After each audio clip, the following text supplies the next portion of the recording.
She began to walk forward, crunch, crunch, over the snow and through the wood toward the other light.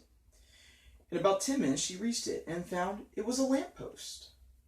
As she stood looking at it, wondering why there was a lamppost in the middle of a wood and wondering what to do next, she heard a pitter-patter of feet coming toward her.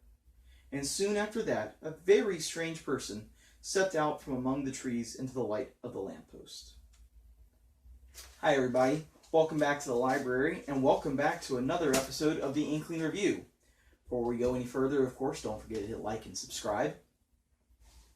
But let's get to the business of today, which is this wonderful book with that enduring image of a lamppost in the middle of a snowy wood. And that, of course, is The Lion, Witch, and the Wardrobe by C.S. Lewis.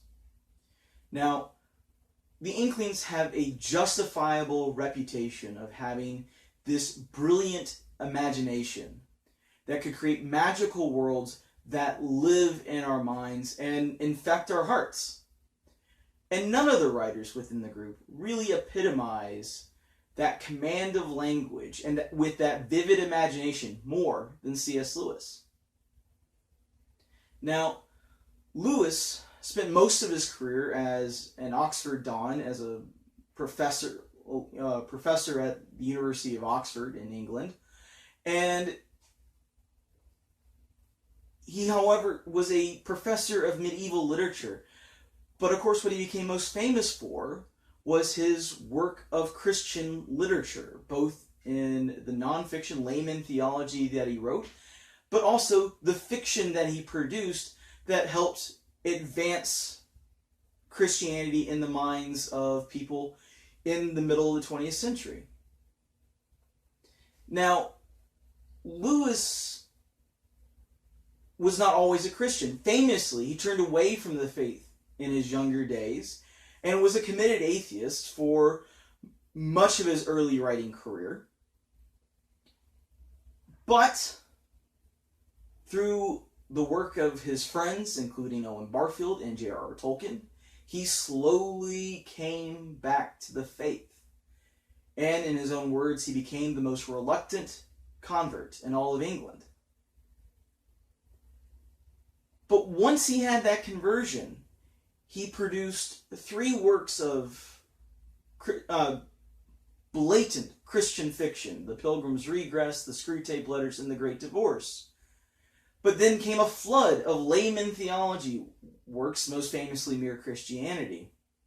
But it wasn't until later, until after World War II, did he really see that he needed to change directions if he was going to really start to reach the wider audience and the more enduring audience of children.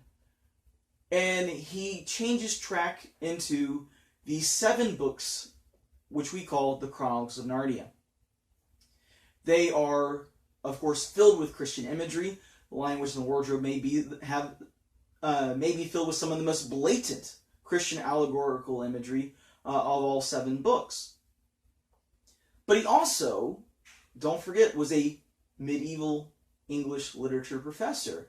He also infused all 7 books with references to the and structured the whole thing with the medieval planetary symbolism in mind. And so we get a whole bunch of different elements at play, and he didn't feel the need to explain himself. In fact, the medieval imagery really didn't become as well known or figured out until the last 10 years. But this hodgepodge of imagery on the surface connects with people on so many different levels that while his great friend J.R.R. Tolkien could not understand why he would create something that seemed on the surface to be so disjointed, Lewis really brought all his skills to bear to create something as a whole that is infectious. In fact, later in life, Tolkien came to realize that himself. But today, let's dive a little deeper into The Lion, the Witch, and the Wardrobe. So what's the story of this book? Well, it's the story of 4 children who, because of the Blitz, are sent from London to live at a large country home. And while exploring the house, the youngest of the children, Lucy, stumbles through the back of a wardrobe during a game of hide-and-seek into the snowy woods of Narnia, which was the scene we read at the beginning of this episode. However, the next of the 4 children, Edmund, is the one who stumbles in, and Edmund already has a somewhat difficult relationship with his other siblings that we can see. There's some jealousy, some annoyance at his other siblings, and of course this is all understandable. They've literally, because of a war, have been forced from their daily lives. But when he goes into Narnia, he meets the White Witch. And he starts to, thanks to her own manipulation, he starts to see that he maybe can be greater than his siblings. And then, of course, when he comes back and he's asked, well, is Lucy telling the truth by Peter and Susan? He, instead of saying yes and speaking the truth as he should, he betrays her and says, no, I don't know what you're talking about. And this lie infects his soul, and when he comes back to Narnia, he further and further goes down the road with the White Witch. Even as he sees things that make him uncomfortable, he's too far down the road, walking each step beyond the chance for his own abilities to save himself. The White Witch is a tyrant. She has brought winter, eternal winter, to Narnia. And famously, Lewis described it as always winter and never Christmas. As the children explore Narnia more, word of Aslan, the great lion, reaches the 4 children. And they're told, well, isn't he safe? Well, no, he's not safe, but he is good. And this Aslan figure, who is as the great lion that of much like biblical imagery, is something that is both is awe-inspiring in the truest sense of that word. Both love and fear mixed together. And this is where Lewis reaches his most blatant Christian imagery, really, of all of Narnia. The White Witch claims Edmund for herself because he is a traitor. Doesn't matter that Aslan and everyone else have accepted Edmund back into the fold by this point in the story, but she demands Edmund's head. Instead, Aslan says, no, I will give myself. And so the great lion gives himself to be slaughtered on a sacrificial table. And he's in some of the most heartbreaking imagery that Lewis ever wrote, is killed by the White Witch. And yet, because he sacrificed himself, much as Christ sacrificed himself upon the cross, death has no hold on him. And he returns, and victory is won. And Christmas and the spring come to Narnia. Now,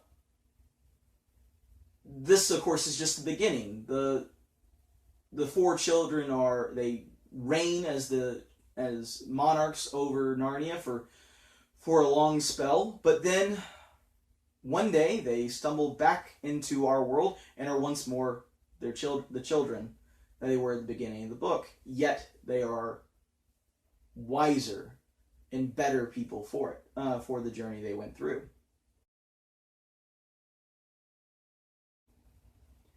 Well, what are the weaknesses of the book? Well, if you ask J.R.R. Tolkien, the answer is this is so blatant of allegory, and you have so many inconsistencies. How can there be Christmas in a land filled with talking animals and no Jesus? Tolkien couldn't stand these inconsistencies, but Lewis rightfully so, because of his own difference in literary taste from Tolkien, knew that sometimes these things don't matter. That if you create the right mixture and the right emotions, that technical level of consistency that Tolkien sought in his Middle-earth is not necessarily what is the most important part of the story. But if that is a thing that bothers you, you will be annoyed by it the entire book, much as Tolkien was. But as I said earlier, Tolkien did eventually realize, Lewis's skill in these books, and actually gave the book to his own granddaughter to read.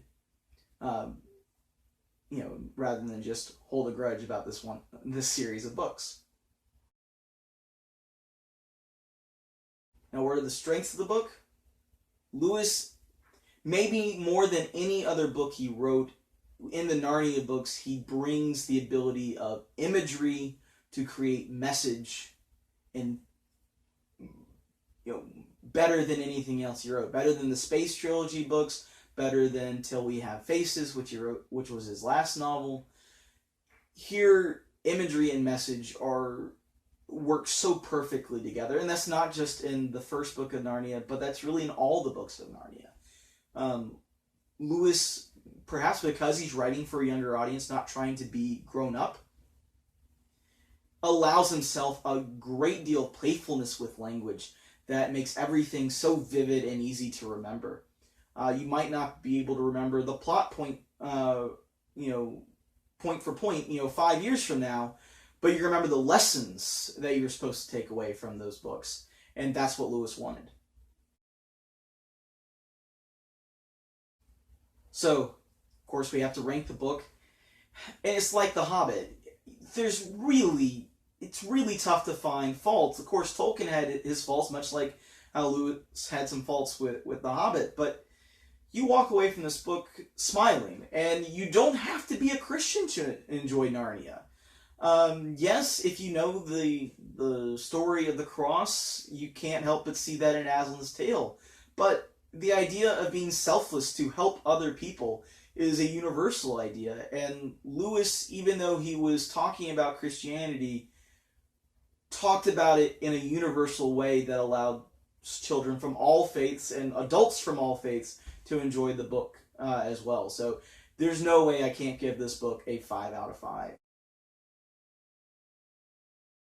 Alright, next month on the Inkling Review, we're going to be dealing with the last of the 4 major fiction writers within the Inklings, and that is Charles Williams. We're going to be looking at what I think is his best novel, Descent into Hell.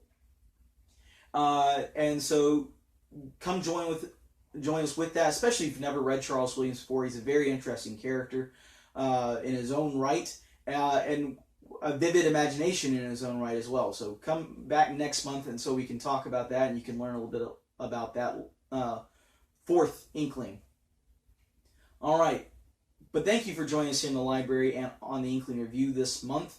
Don't forget to hit the like and subscribe button before you head out, and of course join us every Sunday here on the channel as we have new content every week. All right, everybody, y'all have a wonderful day, and I will talk to y'all soon.